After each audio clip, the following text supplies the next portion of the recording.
Dali ng ating questioner na si Sandara, iniwan noon ang pamilya niya sa Korea para sa kapakanan nila. Pinanganak ako sa Korea. Busan. And my father is a businessman. My mom is housewife. I have one brother, one sister. I'm the eldest. Baon ay lakas ng loob, determinasyon at pagmamahal sa isa't isa. Hindi inalintana ang hirap na magpakasal ang mga magulang ni Sandy. When my parents get married, they don't have money because their family is both poor. And my dad started his own business and started having money, so we transferred to a big house. We were happy, but when I was 8 years old, my dad's business was bankrupt. We became poor suddenly. I was very young and my mom went out to work and I stay at home the whole day to take care of my younger brother and sister. And sometimes I think we don't even have money to buy snacks.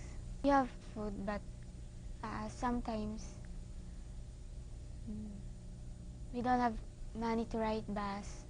Going to my grandmother's house, it's far, but we have to walk to borrow the money. Palibhasa ay masipag at buo ang loob, sinubukan ni Ginoong Exu Park dalhin dito sa Pilipinas ang kanyang trading business. Sanggol pa ang ikatlong anak at ang panganay na si Sandara ay nasa grade school pa lang. 3 taon ang binilang bago nakita ang mag-ama. It's okay before, but my business is the marine shipping and fishing business. Already overall in the Korea, I looking for job here. That's why I transfer in Philippines, because still here many jobs. Broken heart sometimes. But I call them almost every day. I can talk with Sandara only, but the second daughter and youngest cannot speak yet, especially youngest. Just say hi only. 좋았는데 아빠가 떨어져 있어서 애들이 조금 아빠 많이 보고 싶어요. Then I stay here, I'm alone. Once my business start okay, that's the time I invite them here. It was 94. Si Sandara, mula sa kanyang bayan dito sa atin nakipagsapalaran. Isang panibagong pagsubok ang kanyang pinagdaanan. When I was in Korea, I was very talkative and like that. But when I come here, I was changed. First, I don't know how to speak English, so I don't talk. And when I go to school, I try to speak. And if I have wrong pronunciation, they laugh at me. So suddenly, I stop talking. Parang ang biglang napipi si Sandy.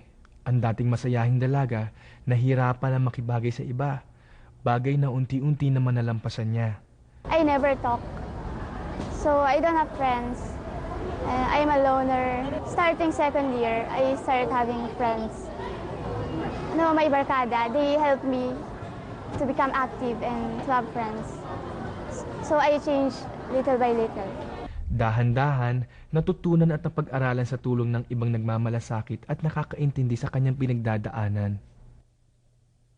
Kasi she's having difficulty with understanding the language, of course.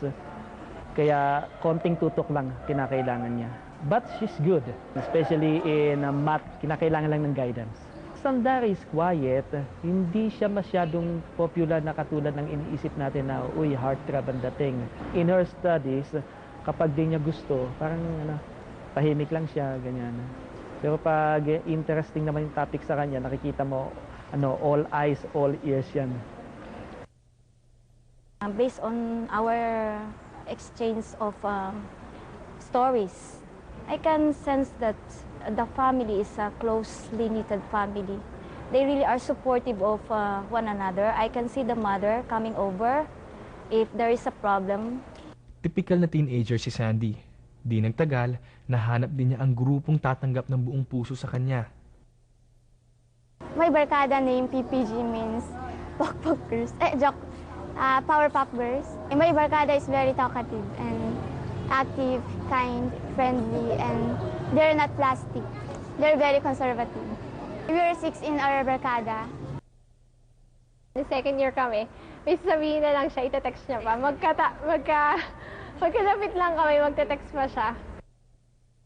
Nag-improve naman siya, nagsasalita na siya. Hindi katulad nung lagi siyang shy. Saka naging active na rin siya ngayon kasi noon hindi siya sumasali sa mga activities sa school. Tahimik siya pero nafe-feel mo yung presence niya lagi. Lagi siyang nandyan para sa'yo. Sobrang tahimik. Hindi mo alam kung ano yung nasa loob niya. Tapos iiyak na lang siya. Pero gaya rin ng normal na buhay eskwela, nariyan din ang pagbuntot ng mga di magandang pangiintriga. Isang grupo lang naman na kinaingitan siya, yung parang medyo siga-siga rin.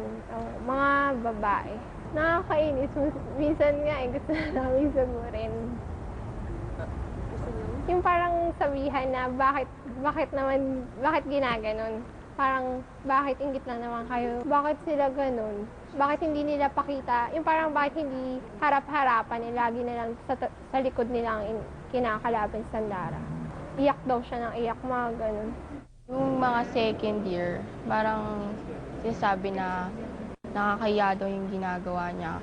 Corny yung pagkaway-kaway niya. Parang nakakainis kasi ba't ganun sila? Dahil sinusuportahan na lang nila. Actually, nainggit lang yata sila eh. Siguro kasi insecure dahil ba't si Sandara, ganun. Papasok doon, tapos magwe-wave. Parang wala daw sa image ni Sandy. Ang mensahe at simpleng pangarap ng ama ni Sandy. I hope she will become successful. Actually, I'm worried. I like she can looking for simple job, simple life. But for artist, it's so difficult because I cannot join her every day. She go early morning and come back early morning. Before, she play with the friends, go out.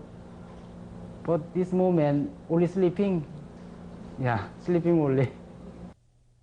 Malayo man sa sariling bayan, tila hindi na hinahanap ni Sandy ang dati niyang kalagayan.